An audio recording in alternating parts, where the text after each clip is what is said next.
Si développer une image positive de soi-même, renforcer sa confiance, surmonter les doutes et les peurs sont des aspects importants pour votre bien-être, pour votre personnalité et pour votre développement, alors je vous invite à rester jusqu'à la fin de cette vidéo car vous recevrez quelques conseils et astuces qui vont vous aider dans ce sens.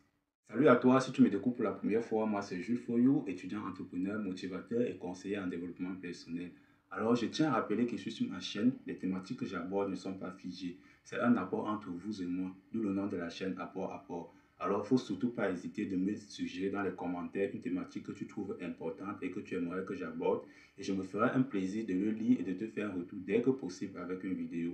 Alors, n'hésite pas de t'abonner, de liker et d'activer la cloche de notification pour ne rien rater de mes prochaines publications. Bien sûr, si tu aimes mes différents contenus. Et surtout, il faut partager car ça peut aider plusieurs autres personnes comme toi qui sont dans le besoin.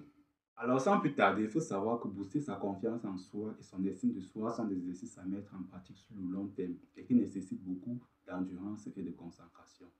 Voici quelques conseils qui vont vous aider dans ce processus. Le conseil numéro 1, c'est d'identifier vos forces et vos réalisations.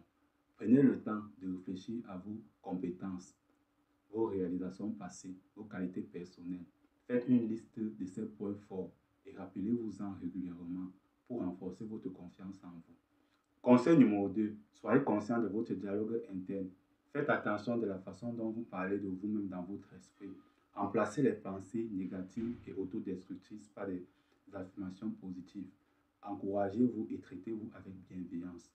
Le conseil numéro 3, fixez-vous des objectifs réalistes et réalisables pour vous-même. Lorsque vous atteignez ces objectifs, cela renforce votre estime de soi et vous donne confiance à poursuivre des défis encore plus importants. En quatrième position, sortez de votre zone de confort en prenant des risques calculés et en relevant de nouveaux défis pour vous aider à surmonter vos peurs et vos doutes.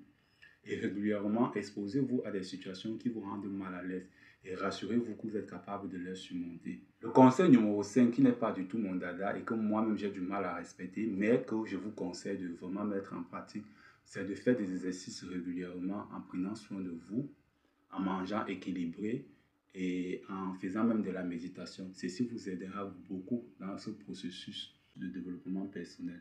Franchement, prenez vraiment du temps de manger sainement, équilibré, dormez suffisamment, faites des exercices régulièrement.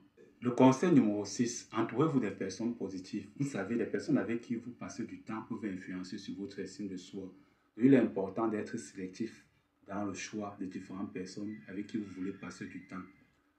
Privilégiez les personnes qui partagent les mêmes centres d'intérêt que vous, les personnes qui vous encouragent dans votre développement personnel, les personnes en fait qui ne vous jugent pas et qui partagent vraiment un même centre d'intérêt que vous. Vraiment, ceci est très très important. Conseil numéro 7, apprenez de vos échecs.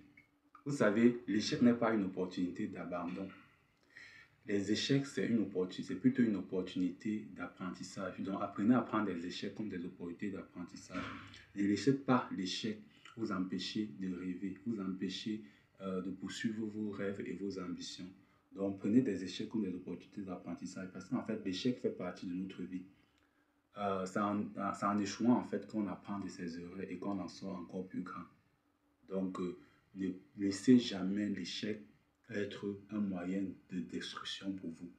Prenez plutôt l'échec comme un moyen d'apprentissage. Petit bonus pour la fin, demandez de l'aide si nécessaire. Si vous avez du mal à renforcer votre estime de soi et votre confiance en vous malgré tous vos efforts, vous pouvez demander l'aide d'un professionnel.